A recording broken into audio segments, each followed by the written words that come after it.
Coaching centre Kotananduru మీ పిల్లల బంగారు భవిష్యత్తుకు భరోసా ఇచ్చే ఏకైక సంస్థ మన ఏవిఎం కోచింగ్ సెంటర్ కోటనందూరు. అతి త్వరలో న్యూ బ్యాచ్లు TET plus DSC, AMCET, POLYCET, APRJC, Sainik, Navodaya. AVM coaching centre Kotanandur. Kusumanchi Shobharani భర్త సత్యనారాయణ మాట్లాడుతూ వాస్తవాలేవో అవాస్తవాలేవో తెలుసుకుని ప్రచురిస్తే ఛానల్కు పేరొస్తుందని, ఇటువంటి తప్పుడు కథనాలతో వార్తలుగా ప్రచురిస్తే చూసేవాళ్లు నవ్వుతారని అన్నారు. వారి యొక్క రేటింగ్ పెరగడం కోసం అయితే వాళ్ళ యొక్క యూఎస్ సంఖ్య పెరగడం కోసం వాస్తవం కానటువంటి ఈ న్యూస్ని ప్రచారించడం జరిగింది.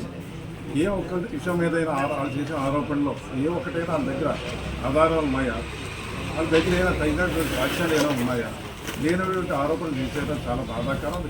తీవ్రంగా ఖండిస్తున్నాం.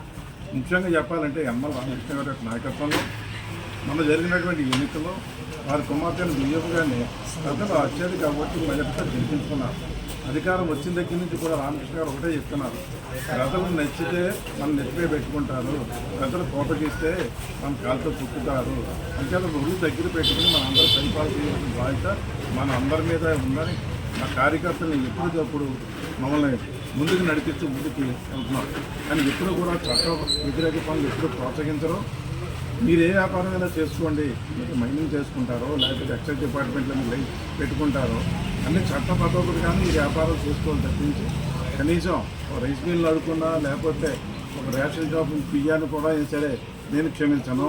ఎటువంటి మన నాయకులు అవ్వచ్చు లేకపోతే సామాన్య కార్యకర్తలు అవ్వచ్చు ఎవరైనా చట్టబద్ధ వ్యాపారం ప్రోత్సహిస్తానని చెప్పారు. ఆ మాట ప్రకారంగానే లోపలందరూ ముందు నడుగుతారు. ప్రజలు గమనిస్తున్నారు.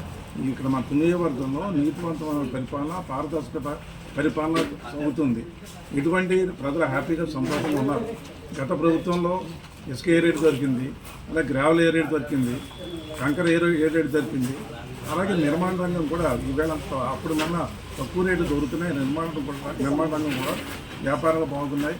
సిమెంట్ కావచ్చు లేకపోతే కార్మికులు కావచ్చు ఉపాధి జరుగుతూ ఎంతో ముందుకు వెళ్తుంది ఈ నియోజకవర్గం.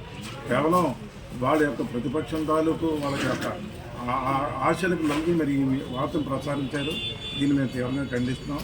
అలాగే మరి మన సరే